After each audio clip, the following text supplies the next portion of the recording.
Bonjour à tous, c'est Jane, The Paris Asian Girl. Je sais que ça fait longtemps que j'ai pas fait de vidéo, donc voilà. Aujourd'hui, je voulais vous faire un petit look du jour sur un maquillage dans les tons violines. Donc j'ai utilisé le fard MAC qui s'appelle Star Violet. Donc si ça vous plaît, si vous êtes inspiré, n'hésitez pas à rester pour regarder comment j'ai fait ce maquillage.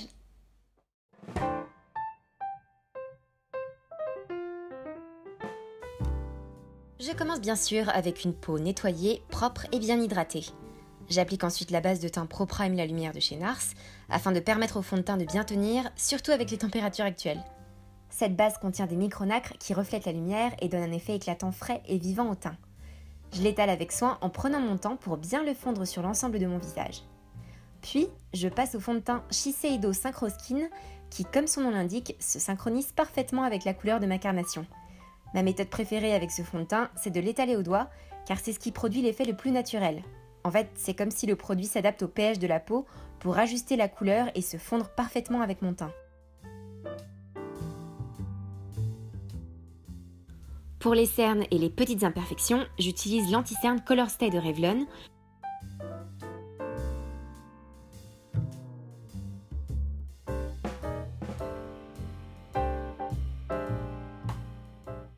Puis j'estompe avec mon Beauty Blender par des petits tapotements.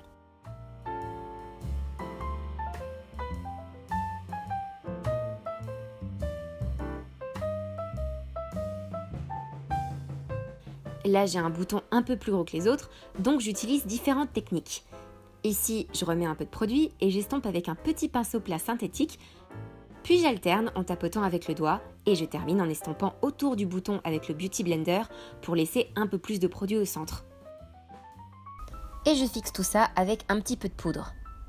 Ensuite, je passe au highlighter, c'est toujours le gel enlumineur Jelly Pong Pong Cosmetics que j'aime particulièrement car il a une texture gel très fine qui s'étale hyper bien et donne un effet de lumière complètement naturel. Malheureusement, il est plus en vente, donc je vous mettrai quand même un lien vers un produit équivalent. J'en mets sur mes pommettes, sous l'arcade sourcilière et un poil sur l'arc de Cupidon au-dessus de ma bouche et très légèrement sur l'arête du nez. Une fois la base du teint finie, je poudre tout ça avec ma poudre compacte Rimmel, surtout aux endroits où j'ai mis de l'anti-cerne, mais avec la main légère sur le reste puisque je veux garder un teint vivant et glowy.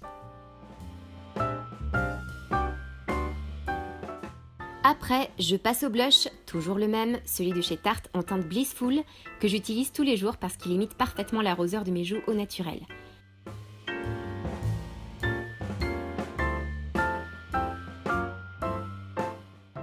Je passe à l'étape indispensable du recourbe-cils avant le maquillage des yeux. Comme toujours, c'est celui de chez Shu Uemura que j'utilise parce que selon la marque, c'est pas du tout la même qualité de résultat. Donc je vous encourage, si vous n'êtes pas encore familière de cet outil, d'investir dedans et de vous entraîner à la technique parce que le résultat vaut vraiment le coup. Surtout si comme moi vous avez des cils raides, fins, courts ou que vous êtes asiatique quoi.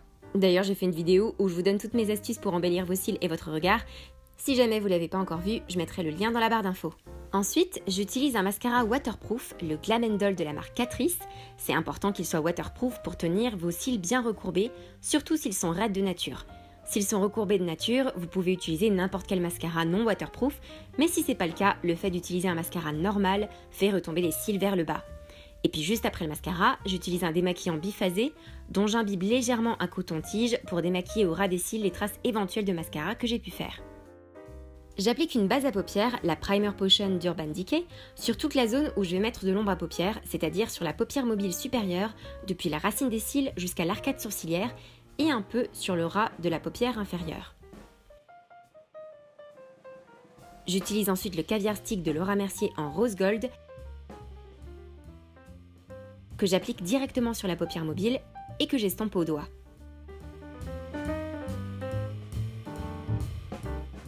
J'en mets aussi un peu en dessous. Ça va en fait me servir de seconde base pour rehausser la couleur du fard violet que je vais appliquer par-dessus. Je vais ensuite me servir du fard à paupières MAC Star Violet, qui est en fait une couleur prune, un genre de violet dans une tonalité un peu plus chaude. Je l'applique avec un pinceau plat par-dessus la couleur qu'on a posée juste avant, et je me sers du côté plat du pinceau pour plus d'intensité.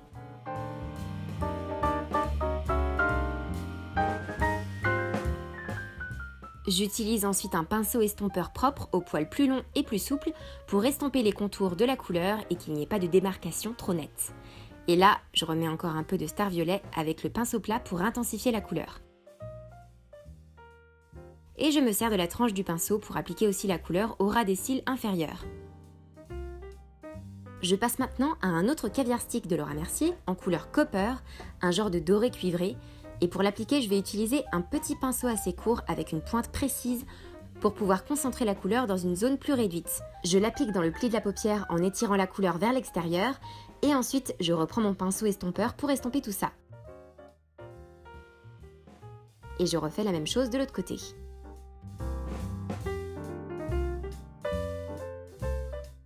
Pour intensifier encore un peu le regard, j'utilise le fard MAC Embark qui est un marron foncé.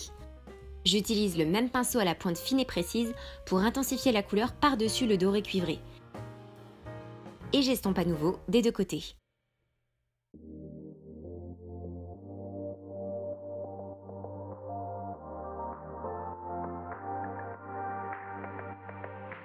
Ensuite, j'utilise les deux fards clairs de la palette Naked 2 d'Urban Decay, Foxy et Booty Call, que je mélange. En fait, Foxy est complètement mat, mais sur ma peau de carnation moyenne, il se voit à peine. Et Booty Call est un rose pâle beaucoup plus irisé, donc je mélange les deux pour atténuer un peu le côté paillette. Et j'applique ça sous mon arcade sourcilière pour apporter une touche de lumière et faire ressortir les couleurs du maquillage des yeux. Et bien sûr, j'estompe bien tout ça pour ne pas avoir l'air maquillée comme un camion volé. Ensuite, comme je fais un peu tout dans un ordre aléatoire pour le maquillage des yeux, je rajoute un trait du fard marron Embark au ras des cils inférieurs pour souligner le regard et équilibrer un peu avec la paupière supérieure. Et pour finir, je reprends le caviar stick en rose gold et j'en applique dans le creux intérieur des yeux pour apporter de la lumière et ouvrir le regard. Je tapote un peu au doigt et là évidemment comme j'ai dû me salir les doigts avec la palette, j'ai bavé sur le coin en faisant une petite tache de fard foncé. Du coup, je vous montre comment je rattrape ça. J'enlève la tache avec un coton-tige, mais comme c'est un fard foncé, je retire forcément un peu du teint qui était en dessous. Du coup, j'attrape mon Beauty Blender où il y a encore un peu d'anti-cerne et je tapote à l'endroit où j'ai retiré la tache pour bien fondre la zone. Et comme j'ai un peu tout enlevé, je reviens avec mon caviar stick et j'en remets un peu dans le creux intérieur. Et enfin, pour finir le regard, je rempile avec une dernière couche de mascara, déjà parce que quand les paupières sont maquillées, on a besoin d'un peu plus d'intensité sur les cils, et aussi pour couvrir les éventuelles chutes de fard sur le dessus des cils. Je termine juste avec un petit rouge à lèvres baume de chez Dior dans la couleur 558 Lily pour avoir quelque chose de rosé et naturel sur les lèvres, étant donné que dans ce maquillage, on a déjà mis l'accent sur les yeux. Alors là, j'ai oublié les sourcils, comme d'hab, car je les maquille très rarement, mais si vous en avez besoin, faites-le bien sûr. J'espère que ce look vous aura plu. Si ça vous plaît, n'hésitez pas à le recréer et à poster des photos en commentaire en dessous de la barre d'infos. Et bien sûr, je vous mettrai tous les produits que j'ai utilisés dans la barre d'infos. Et si vous aimez ce genre de vidéo, n'hésitez pas à vous abonner à ma chaîne. Et je vous dis à très vite. Bisous!